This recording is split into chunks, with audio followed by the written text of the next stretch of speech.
तो हेलो परिंदों, कैसे हो आप लोग। आई होप आप लोग बहुत अच्छे होंगे। और आज अपन लोग बात करने वाले हैं जैव विविधता एवं संरक्षण का नेक्स्ट टॉपिक। आप लोगों ने देखा है कि बायोडाइवर्सिटी एंड कंजर्वेशन, उसको हम लोग बहुत अच्छे तरीके से पढ़ चुके हैं। ठीक है, अब देखो हमारा जो बायोडाइवर्सिटी एंड कंजर्वेशन है उसका हमारा जो नेक्स्ट टॉपिक है, नेक्स्ट टॉपिक आपको दिख रहा है कि जैव विविधता एवं संरक्षण के बारे में अपन लोग बात करेंगे। किसके बारे में? जैव विविधता एवं संरक्षण। जो जीवों में जितनी भी प्रकार की विविधताएं पाई जाती हैं उनको हम लोग संरक्षित कैसे करेंगे, उनको हम लोग बचाएंगे कैसे। ठीक है, उनको उनका जो योगदान है ना हमारे ऊपर कितना ज़्यादा है। तो देखो जैव विविधता में सबसे पहले तो आ गए हमारे जीव।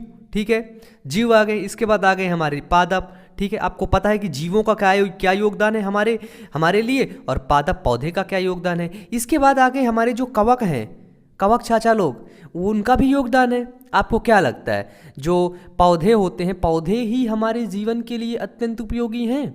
क्या फंगस नहीं है? तो ये गलत है, बिल्कुल गलत सोच रहे हो आप लोग। फंगस भी कहीं ना कहीं उपयोगी हैं। इसके बाद जो अन्य जीव हैं वो भी उपयोगी हैं।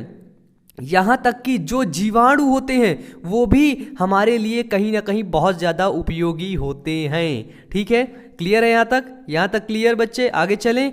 चलिए अगला टॉपिक अब अपन लोग देखते हैं। हम लोग इसमें पढ़ेंगे क्या कि यही जो जैव विविधता है, यही जो जीवों में जो विविधताएं हैं, इनको हम लोग कैसे सुरक्षित करके रखें, और ये जैव विविधता ना हमारे किस काम आती है और किस कदर ना हमको लाभ पहुंचाती है। ठीक है, यहाँ पर हम लोग देख रहे हैं कि हमें जैव विविधता को क्यों संरक्षित करना चाहिए। बताओ, ये तो बेसिक है, इसको तो आप लोग आराम से पढ़ सकते हो कि हमें जैव विविधता को क्यों संरक्षित करना चाहिए, क्यों हमें जीवों में विविधताओं को बचाना चाहिए। ठीक है, क्यों हमें बचाना चाहिए, क्यों हमें इसके लिए काम करना चाहिए। बताओ, जीवों में विविधताएं अगर नहीं रहेंगी, जीव नष्ट हो जाएंगे, पादप नष्ट हो जाएं, कवक जीवाणु नष्ट हो जाएं, तो क्या इनका तो हमारी ज़िंदगी में कोई अहम हिस्सा तो है नहीं कि है? बताओ, सोचो, खुद से सोचो कि अगर सारे पौधे नष्ट कर दिए जाएं, सारे जो हमारे पेड़ पौधे हैं इनको नष्ट कर दिया जाए, तो क्या ये फर्क पड़ेगा? हाँ, पड़ेगा। अरे सोच लिए, पड़ेगा। पड़ेगा मतलब ये बताओ, अगर सारे जो कवक हैं और जो जीवाणु हैं, बैक्टीरिया, उनको नष्ट कर दिया जाए तो फर्क पड़ेगा? बिल्कुल पड़ेगा, क्योंकि वो जो कवक पर डिपेंड है ना, वो जो कवक या बैक्टीरिया जो भी एक्टिविटी कर रहा है उस एक्टिविटी पर ध्यान करके वो कहीं ना कहीं बायोडाइवर्सिटी को लाभ पहुंचाता है। ठीक है, चलिए अब हमारा टॉपिक है कि हमें जैव विविधता क्यों संरक्षित करना चाहिए। अगर हम जैव विविधता को संरक्षित नहीं करेंगे तो क्या होगा। ठीक है, हमें क्यों करना चाहिए, ये टॉपिक है। तो देखिए इसमें लिख रखा है कि, इसको थोड़ा सा मैं जूम इन कर लेता हूँ, है ना। चलिए, इसमें लिख रखा है कि इसके बहुत से स्पष्ट और अस्पष्ट कारण हैं। ठीक है, हमें जैव विविधता को क्यों संरक्षित करना चाहिए, इसके बहुत ढेर सारे स्पष्ट और क्या और अस्पष्ट कारण हैं। ठीक है, जो कि समान रूप से महत्वपूर्ण हैं। ये क्या है? ये समान रूप से महत्वपूर्ण हैं। इन्हें 3 श्रेणियों में बांटा जा सकता है। इनको कितने श्रेणियों में बांटा जा सकता है? तो इनको 3 श्रेणियों में बांटा जा सकता है। जैसे संकुचित संकीर्णता उपयोगी। ठीक है, संकुचित संकीर्णता उपयोगी मतलब किसका? छोटा मोटा उपयोग जो होता है, थोड़ा थोड़ी उपयोग, उसका। फिर आता है व्यापक रूप से स्वार्थी उपयोगी। ठीक है, व्यापक रूप से स्वार्थ उपयोगी यानी कि व्यापक मतलब बड़े पैमाने पर इसका क्या उपयोग होता है। इसके बाद आता है नैतिक। ठीक है, यानी कि ये जो हम लोग जैव विविधता पढ़ रहे हैं, जैव विविधता क्यों संरक्षित करना चाहिए, इसके बारे में हम लोग पढ़ेंगे, है ना। कि जो जीवों में विविधताएं हैं वो किस प्रकार से हमें लाभ पहुंचाती हैं, है ना। टोटल हम लोग NCERT पढ़ेंगे। क्या पढ़ेंगे? NCERT। क्योंकि देखो NCERT पढ़ना ना आपके सेहत के लिए मतलब सब चीज़ के लिए फ़ायदेमंद है। बताओ, देखो जब आप लोग 10th में हैं या 12th में हैं, तो यहाँ पर आप लोग जब NCERT पढ़ेंगे ना तो आगे चल के आपको कोई दिक्कत नहीं होगी। इसीलिए मैं NCERT उठा के चलता हूँ। कोई कॉन्टेक्स्ट नहीं, कोई एक्सप्लेनेशन नहीं, कहीं से भी नहीं, सीधे NCERT उठाओ, उसी को पढ़ाओ, है ना। NCERT पढ़ो भैया। ये बुक अपने समझ नहीं आती, जो मैं स्क्रीनशॉट लेकर के पढ़ा रहा हूँ ना, ये बुक किसी को समझ नहीं आती एक बार के पढ़ने में। अब बिल्कुल लेना, पूरी बुक मैं रटवा दूंगा। ठीक है, चलो यहाँ पे अपन देखते हैं अगला क्या है। ये जो संकुचित संकीर्णता उपयोगी मतलब जो छोटे मोटे उपयोग है, छोटे मोटे के रूप में इसका उपयोग करते, कैसे करते? देखो, जैव विविधता के संरक्षण के लिए, इसके संरक्षण के लिए संकीर्ण रूप से उपयोगी तर्क स्पष्ट हैं। ठीक है। इसका क्या है, संकीर्ण रूप से जो इसके उपयोगी तर्क है ना वो स्पष्ट है। जैसे समझना है, मेन तो हमें क्या समझना है, जैसे बात ऐसी भैया कि पूरी जैसे अपने घर जैसी है ना। देखो जैसे क्या है, जैसे मानव को प्रकृति से प्रत्यक्ष रूप से अनगिनत आर्थिक लाभ हैं। अब ये चीज एनसीईआरटी में मेंशन है, इस चीज को ना हाईलाइट कर लेना। क्या है कि मानव को प्रकृति से प्रत्यक्ष रूप से अनगिनत लाभ हैं। प्रत्यक्ष रूप से कितने लाभ हैं, अनगिनत लाभ हैं। अब मानव हुआ भूखा हुआ, गया पेड़ से आम तोड़ के खा लिया, भूख मिटा लिया, है ना। इसके बाद मानव को क्या हुआ, मानव को क्या बोले, मानव को आग तापना हुआ, उसने क्या किया, गया लकड़ी इकट्ठा किया, आग जला के ताप लिया, बहुत अच्छा। मानव को सब्जी खाना हुआ, गया प्रकृति से हरी सब्जी ले आया, खा लिया, है ना। मानव को दरवाजा बनाना हुआ तो गया दरवाजा बना लिया, है ना। ह्यूमंस को मेज बनाना होगा, गया मेज बना लिया। ऊपर देखो फ्लावर दिख रहा है ना, फ्लावर लकड़ी का है।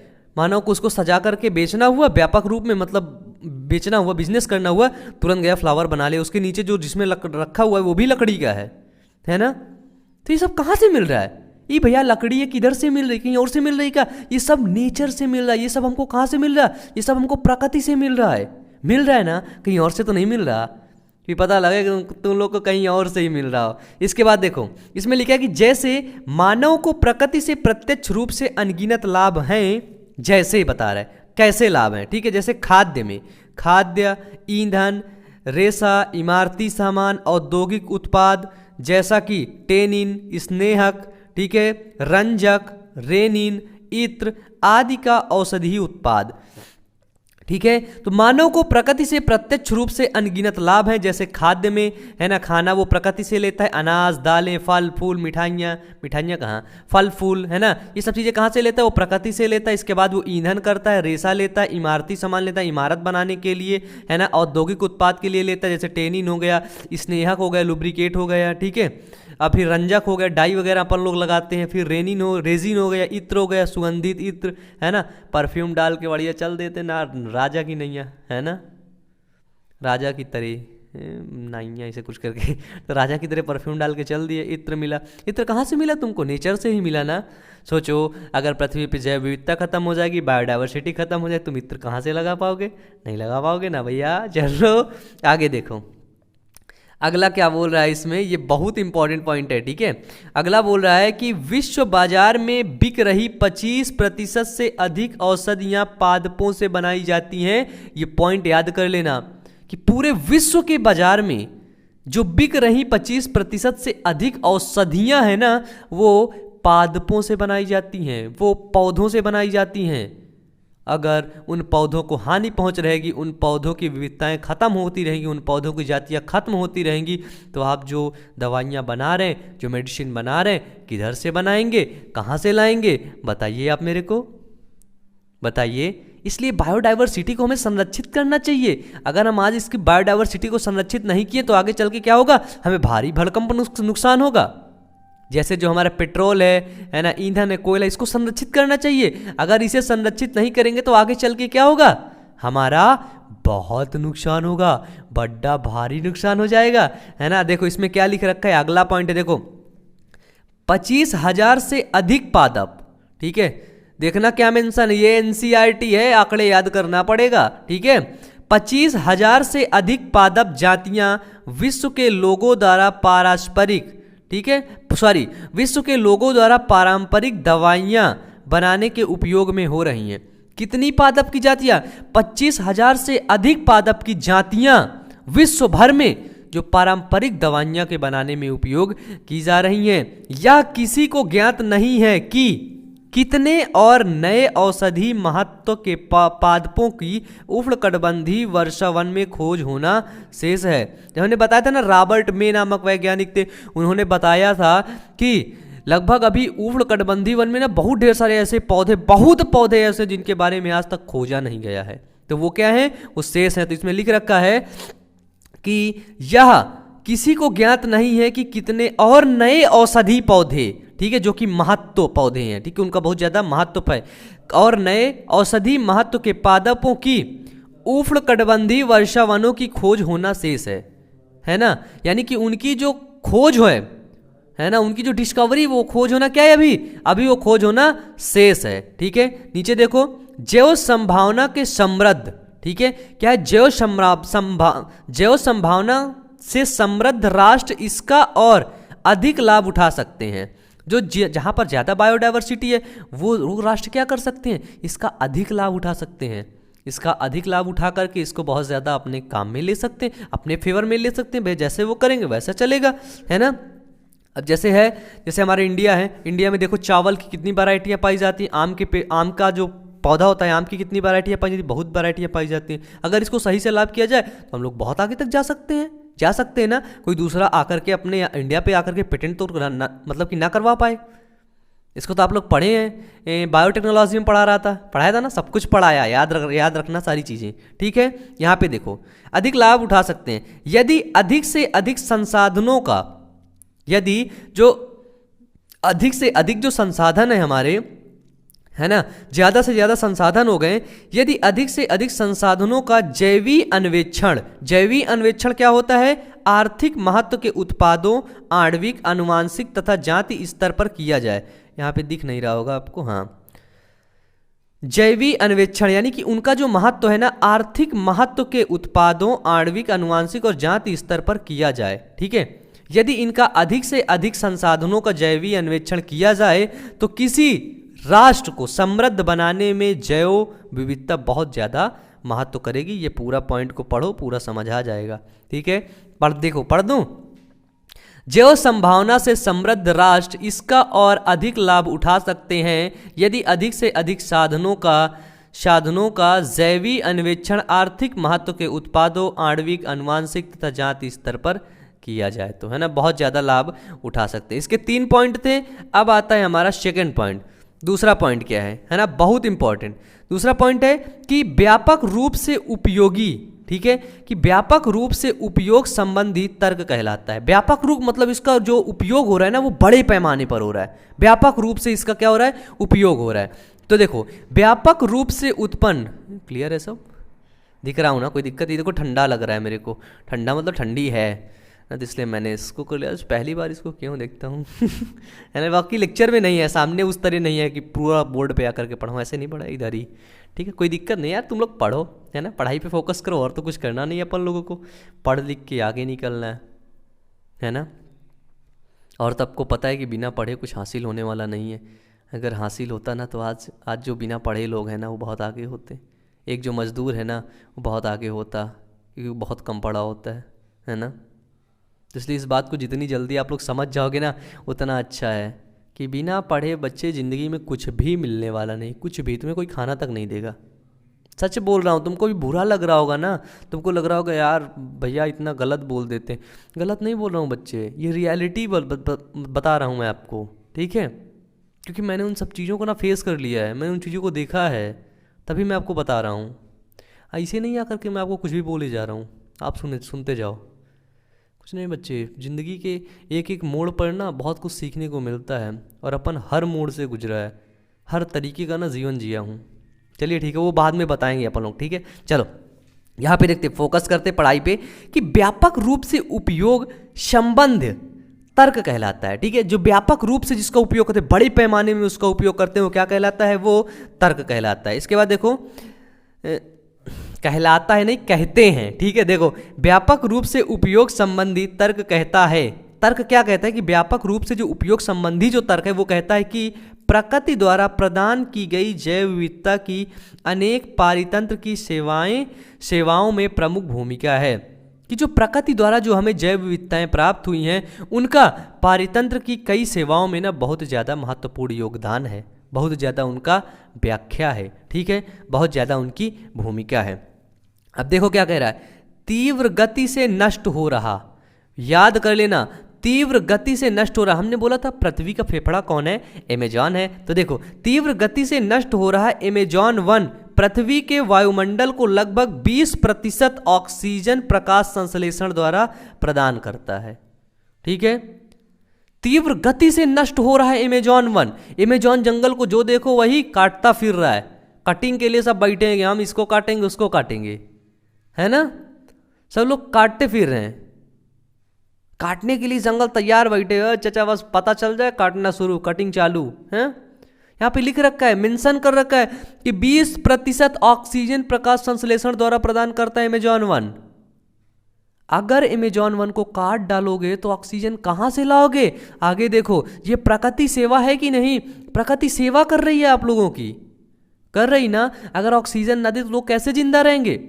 इसका मतलब प्रकृति तो आपका सेवा कर रही है, कर रही ना। इतना तो कोई घर का भी सेवा नहीं करता आपको, है ना। मदर फादर को छोड़ करके करता है? कोई नहीं करता, कभी जीवन में करेगा भी नहीं, है ना। नेक्स्ट देखो आगे, क्या प्रकृति द्वारा प्रदान की गई इस सेवा का हम आर्थिक मूल्यांकन आंक सकते हैं? क्या ये जो ऑक्सीजन हमें मिल रही है इसका हम आर्थिक मूल्यांकन आंक सकते हैं कि इसकी कीमत क्या है? कीमत क्या है देखना भी। आपने किसी पड़ोसी अस्पताल में एक दिन ऑक्सीजन सिलेंडर पर होने वाले खर्च से आप इसका अनुमान लगा दीजिए। एक दिन व्यक्ति वेंटिलेटर पे चला जाता है, एक दिन व्यक्ति ऑक्सीजन पे चला जाता है, देखो कितना खर्चा आता है, कितना बिल उसका बनता है। तो आप इसका अनुमान लगा सकते हैं कि प्रकृति हमारी सेवा किस तरह से कर रही है। और जब हमारी कोई सेवा कर रहा है भैया, तैयार है, तो हमें भी उसकी सेवा करनी चाहिए ना। अगर हम उसकी सेवा नहीं करेंगे तो गलत बात होगी ना।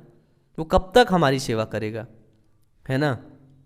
जैसे सपोज दैट आप हैं, आपसे कोई लड़की प्यार करती है ना, और आप उससे प्यार नहीं करते, 2 महीने करेगी, 6 महीने करेगी, साल भर, 2 साल, 5 साल करेगी, आप उससे प्यार ही नहीं करते तो कब तक आखिरकार करेगी?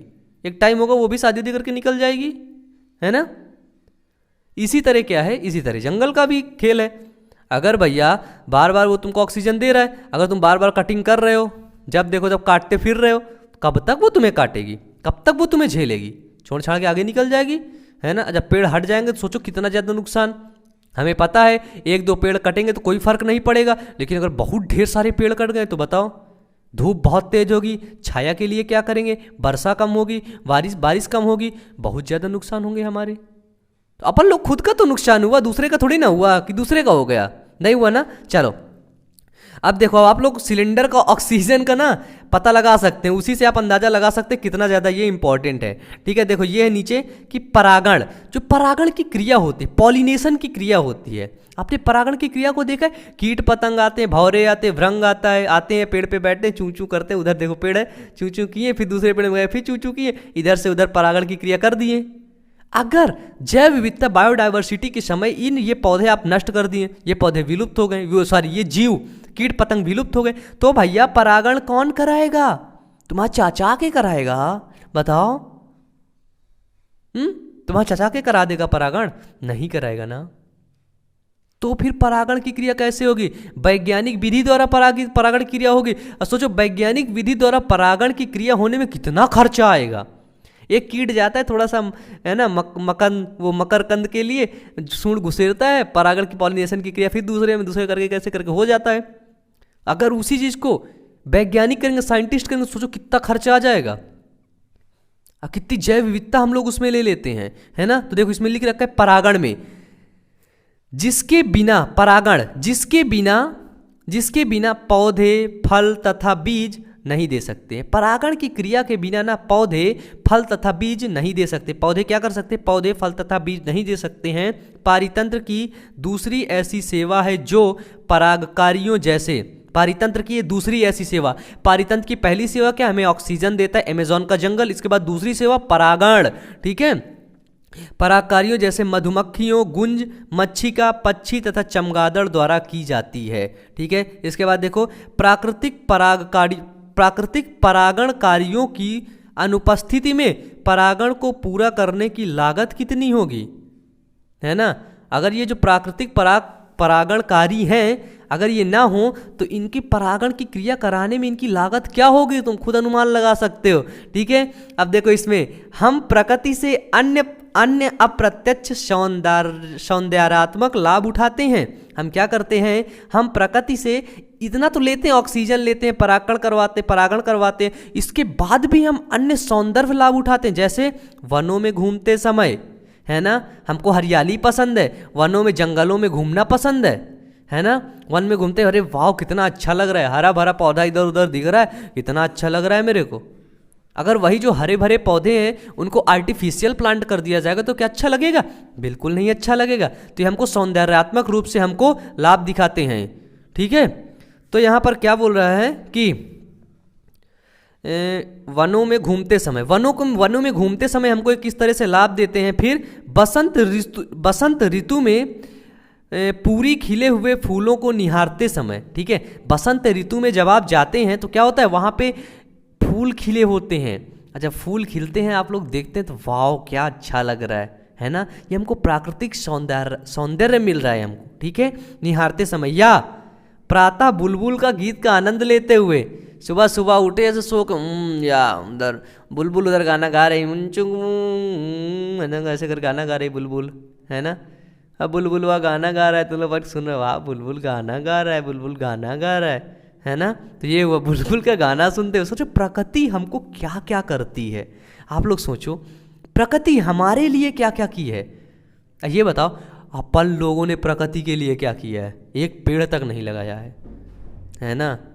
इसलिए प्रकृति को अगर तुम लाभ नहीं पहुंचा सकते तो उसको हानि मत पहुंचाओ, ठीक है, ठीक है। अब देखो क्या वनों में घूमते समय जो पौधे फूल गए, खिल गए, उनको देखते समय क्या आनंद की अनुभूति होती है। इसके बाद बुलबुल का गाना सुनते समय, है ना, क्या आप इन चीज़ों की कोई कीमत लगा सकते हैं? क्या आप पैसे दे करके आर्टिफिशियल प्लांट लगा करके वैसे पौधों का आनंद ले सकते हैं? क्या आप अपने घर में आर्टिफिशियल पौधा रख करके ओरिजिनल पौधे की अनुभूति ले सकते हैं? कभी जीवन में नहीं ले सकते हैं, ठीक है। अब हमारा आएगा थर्ड टॉपिक। देखिए थर्ड टॉपिक क्या है कि जैव विविधता संरक्षण के नैतिक तर्क का संबंध पृथ्वी ग्रह पर उपस्थित लाखों जंतु, पादप व सूक्ष्म जीव जातियों से है, ठीक है। जैव विविधता संदर्भ का जो नैतिक तर्क है, नैतिक तर्क का जो संबंध है वो पृथ्वी ग्रह पर उपस्थित उन लाखों जंतु, पादप व सूक्ष्म जातियों से है जिनके साथ हम रहते हैं। जिनके साथ हम रहते हैं वही उनका जो मतलब कि वो है, जिनके साथ हम रहते हैं उनसे आपस में क्या होता है, हमारा कॉम्बिनेशन होता है ना। जैसे हम हैं, पेड़ हैं, हम पेड़ के पास भले नहीं जाते लेकिन कहीं ना कहीं हमारा और पेड़ के साथ रिश्ता तो वही है ना। बताओ, फैमिली रिश्ता नहीं है लेकिन मानवता के नाम से, बायोडाइवर्सिटी जैव विविधता के नाम से तो रिश्ता है ही है ना। बायोलॉजी की भाषा में तो रिश्ता है ही है ना। अगर पेड़ नहीं रहेगा तो हम नहीं रहेगा, अगर हम नहीं रहेंगे तो पेड़ नहीं रहेगा, है ना है ना, बिल्कुल सही बोल रहा है ना। चल आगे देखो कि दार्शनिक व आध्यात्मिक रूप से क्या बोल रहा है कि दार्शनिक व आध्यात्मिक रूप से हमें यह समझने की आवश्यकता है कि प्रत्येक जाति का अपना नैज मूल्य होता है, इंट्रिंसिक वैल्यू होती है ना। प्रत्येक जाति का अपना क्या होता है, इंट्रिंसिक वैल्यू होती है, अपना उसका एक नैज मूल्य होता है, वो अपने आप में बहुत ज़्यादा कीमती होती है, ठीक है। भले ही इसका हमारे लिए चालू या आर्थिक मूल्य ना हो, ठीक है। जो प्रकृति में है उसका एक अलग से मूल्य है, उसका एक नैज मूल्य ना अलग है, ठीक है, वो अमूल्य है।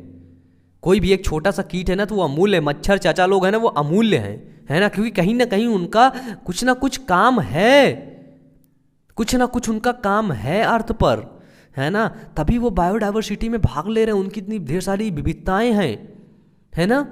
आप लोग जंगल में जाते हुए देखते हो यार ये तो फालतू में पेड़ पौधे खिले हुए हैं, फालतू में इतने बड़े बड़े पेड़ हैं, इन पेड़ों का क्या काम होता होगा। लेकिन गलत बात है ना। वो पौधे ना अपने आप में अमूल्य हैं। सोचो उन पौधों में कितने पक्षी डिपेंड होंगे, उन पौधे से कितनी औषधियाँ बनेंगी, उन पौधों को काट कर कितने पेड़ घर बनाए जाएंगे, बहुत ज़्यादा मूल्य हैं, ठीक है।